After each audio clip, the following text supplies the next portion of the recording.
Ogre here. I want to do an overview and ranking of the best dirt bike and dual sport single track trails in Wisconsin.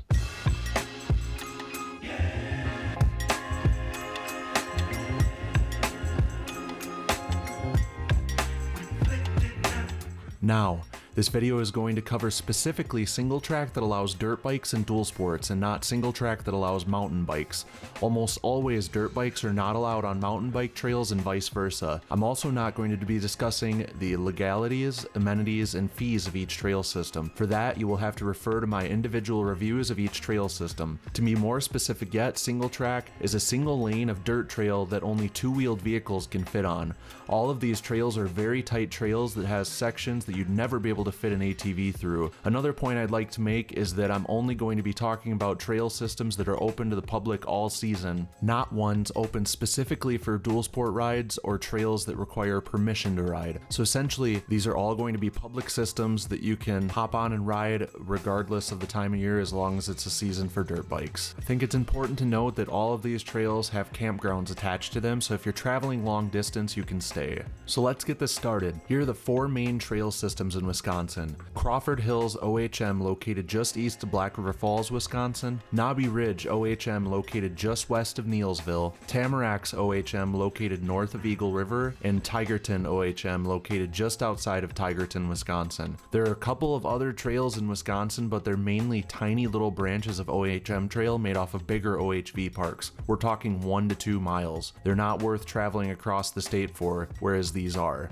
I'm going to keep this concise and I'll have a rating system based on difficulty, diversity of terrain, and length. We'll start with Crawford Hills. This is by far the longest single track trail system in Wisconsin, coming in at almost 30 miles of single track broken into 3 loops, but it has a lot of very deep sand, so it's not exactly beginner friendly. And besides the north loop, it's not maintained particularly well, but nevertheless, it's a blast to ride. It's also worth noting that you have to ride sandy ATV trail to get to all 3 loops as well. As I said before, this trail system is mainly deep sand, but it also has a lot of loamy and packed down areas of dirt as well. There's loads of small hill climbs with lots of little steps and drop-offs as well. One feature that's very characteristic of this trail is the massive roots you have to deal with. You'll encounter off-cambered roots that will take you out if you're not paying attention, along with a lot of hidden stumps shrouded by vegetation that will break your foot if you're not wearing proper gear. Another thing to note is that this trail system can get extremely muddy as well, so keep that in mind. So if you're simply looking for the longest trail system in Wisconsin as far as single track goes, this is it. Next is Knobby Ridge. Knobby Ridge is definitely a shorter system with its 2 main loops being closed, but they did just add a new loop, so besides the 5 miles of easy to intermediate trail you can ride, there's about another 2 they just added that's a lot tighter than currently offered. The terrain at Knobby Ridge is very similar to Crawford Hills, except for the fact that it's much shorter. This doesn't surprise me because they are very close together. Something noteworthy about this place is that they have a tiny MX track that you and even your kids, if you have any, would be able to tool around on. They also have a dedicated youth loop here as well, which is very similar in terrain to the main loop, just much shorter. So if you're looking for an easygoing trail system that's pretty beginner friendly, this is a great option. I'm not sure this is something I'd travel across the state for. You'll have everything here ridden within a couple hours. Now we're moving on to the Tamaracks, which is by far the most well-maintained with 22 miles of 3 intertwining loops separated by difficulty, easy, intermediate, and hard. The easy and intermediate rating are definitely worthy of the name, but the expert loop will only be expert if you're hitting all of the obstacles they have set up. Some noteworthy features about this trail is that they have many obstacles set up on the hard loop, along with long, sweeping, well-packed berms, mostly hard pack and loamy dirt, and some jumps set up on the intermediate loop. Even the easy loop will be fun to expert riders because you can really build up some speed, and hitting those well-maintained berms is just a blast. With the addition of the expert loop, the system also has the most diverse terrain and scenery out of all the systems in Wisconsin as well. You can one moment be riding up a rocky tree-covered incline only to come out to a massive clearing of just ferns. It's a beautiful area in general. If you're looking for the most well-rounded trail system in Wisconsin, this is it. They've got trail for all levels of rider, and the easy loop here is even easier easier than the youth loop at Knobby Ridge. If any of these is worth driving across the state to, in my opinion, this would be the one. Our next and final system is the Tigerton OHM Trail System. This is essentially just 10-ish miles of single track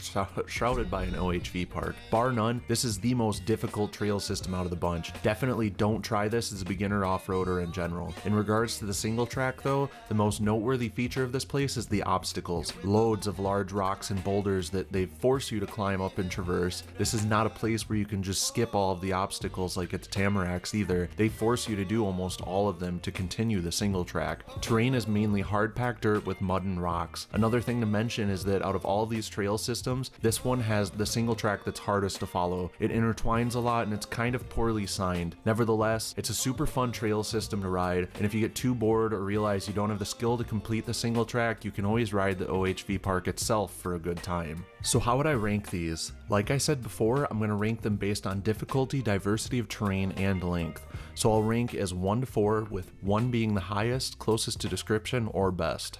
The easiest trail system. Number 1 would be the Tamaracks. Like I said, the easy loop is even easier than the youth loop at Knobby Ridge. Number 2 would be Knobby Ridge. The terrain is similar to Crawford Hills, but the short length of each loop makes this trail system easy. Number 3 is Crawford Hills. With loads of off-cambered roots, shrouded tree stumps to destroy your foot, and lots of very deep sand, this is a pretty intermediate trail system. Number 4 would be Tigerton. Simply put, all the obstacles they force you to ride just makes this a very difficult trail system. Loads of steep hills you have to climb, wet, slippery rocks, deep mud, etc. Don't come here as a beginner. Special note, if you tackle the expert loop at Tamaracks with all of the obstacles included, it's worth noting that this place can be almost as hard as Tigerton at times, but Tigerton still takes the cake with its over-the-top obstacles. Now moving on to the most diverse trail system, and I'm including diversity because it's important because it keeps the rider engaged while you're riding. Number 1 again would be the Tamaracks. Just as I said before, there's a lot of trail here with sand, hard-packed dirt, loamy, flowy trails, tight trails, off-cambered hills, and some moderate hill climbs even. Number 2 is going to go out to Crawford Hills, mainly because when you have as much trail as Crawford Hills does, you're going to run into a lot of different areas and terrain types. Plus, what helps this trail system in this regards is that you have to travel a bit to get to each loop. Number 3 is going to go to Tigerton. Besides the fact that this place is almost exclusively mud and dirt, the rock features give this place the edge over Knobby Ridge, in my opinion. And number 4 goes to Knobby Ridge. It's just too short to offer a lot of diversity. It's basically all in the same general area. Now moving on to the longest trail system.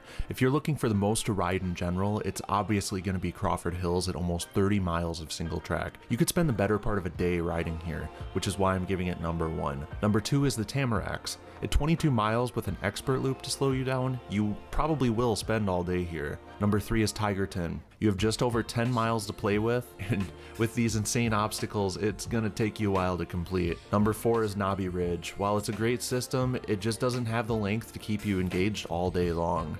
So overall, and this is obviously going to be subjective, I'd rank the Tamaracks as number 1, Crawford Hills as 2, Tigerton as 3, and Knobby Ridge as 4. But that's me. I don't particularly like insanely hard trail, but that's the reason I made this video, so you can decide for yourself what to ride, and just so you know what's out there in general. My ultimate goal is to put out OHM reviews for all of the trails in the Midwest. Thanks for watching, everybody. If you like my content, please like, subscribe, and follow. Thank you.